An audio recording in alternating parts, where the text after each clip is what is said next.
Subscribe and tap the bell.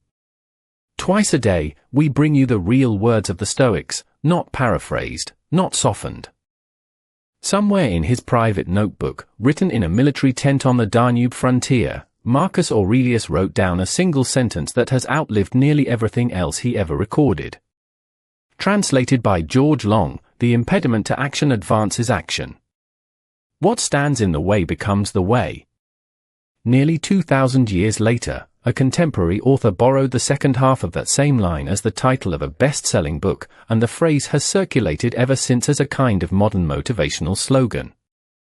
This video is about what Marcus actually meant by it, in the specific, narrower sense he intended, before it became a phrase printed on posters, stitched onto gym apparel, and repeated often by people who have never once actually opened the notebook it originally came from.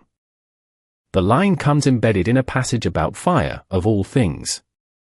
Marcus describes how a well-built fire doesn't merely tolerate the fuel thrown onto it, it actively converts that fuel into more of itself, growing brighter and hotter from material that would smother a weaker flame. He's using the image deliberately. A disciplined mind, in his account, works the same way a strong fire does. Obstacles that would extinguish a poorly built character instead become material a well-built one consumes and converts into forward motion. This is a much narrower, more specific claim than the modern slogan version usually implies. The popular reading treats the obstacle is the way as something close to universal optimism. Every setback secretly contains its own silver lining. Everything happens for a hidden reason. The obstacle itself was somehow the plan all along. Marcus isn't making a claim about the universe's hidden intentions.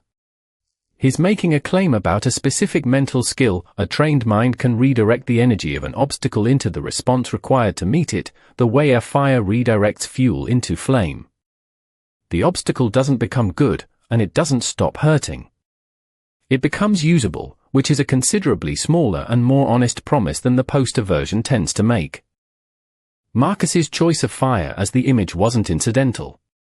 Centuries before him, the philosopher Heraclitus had already made fire central to how the Stoics thought about the universe itself, a rational, ever-living fire underlying all change, transforming and being transformed according to a fixed order the Stoics called the logos.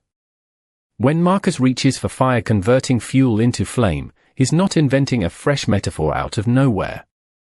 He's applying the school's own foundational physics to a single human mind facing a single bad day, treating the disciplined character as a small working model of the same rational transformation Heraclitus located in the cosmos at large.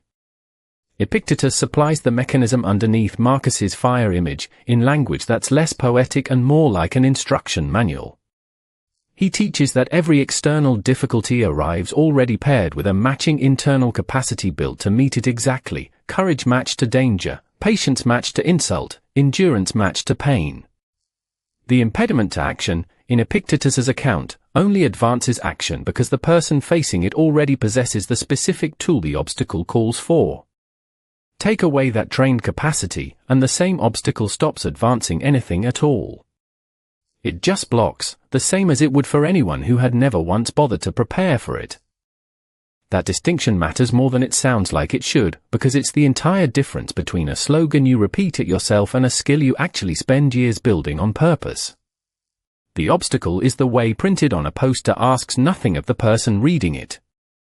Marcus's actual notebook entry, and Epictetus's underlying framework, both assume years of the same deliberate training this channel keeps returning to. Premeditatio malorum's rehearsal of hardship, the dichotomy of control sorting of what's yours from what isn't, amor fatis agreement with whatever timing the universe delivers. The fire only converts fuel into flame because it was already burning. An untrained mind thrown against the same obstacle just gets buried under the fuel. It's worth being fair to the modern popularizers here too, since the slogan version didn't appear out of nowhere. The book that made the phrase famous does dig into Marcus's actual context in places, and plenty of readers who found the phrase on a poster went on to read the meditations properly afterward, which is about as good an outcome as a 6-word slogan could reasonably be expected to produce on its own. The distortion isn't malicious, and it isn't even especially new. It's just what happens to any 6-word phrase that gets separated from the fire it was originally describing and asked to work alone, on a coffee mug, with no obstacle specified and no capacity named. Marcus had more than enough live material to test this against. He wrote that fire passage while commanding armies through a plague that emptied Roman cities and a war on the frontier that consumed most of his reign, obstacles that, taken purely as events, offered him nothing resembling a silver lining. What the discipline offered wasn't a hidden upside to the plague or the war themselves. It offered him a way to keep functioning, keep deciding, keep governing, while those two obstacles were actively burning through everything around him. The advancing action wasn't the plague being secretly good. It was Marcus continuing to rule competently in spite of it, using exactly the resistance the plague created as the material his own decisions were now built out of. There's a practical test for whether you're actually running Marcus's version of the idea or just repeating the modern slogan. The slogan version tells you to feel better about the obstacle. The original version asks a completely different question: what specific capacity does this particular obstacle require of me, and have I actually built it yet? If the honest answer is no, the fire has nothing to convert, and the obstacle simply blocks the way, exactly like it would for anyone standing there untrained. Run the test on something specific rather than abstract.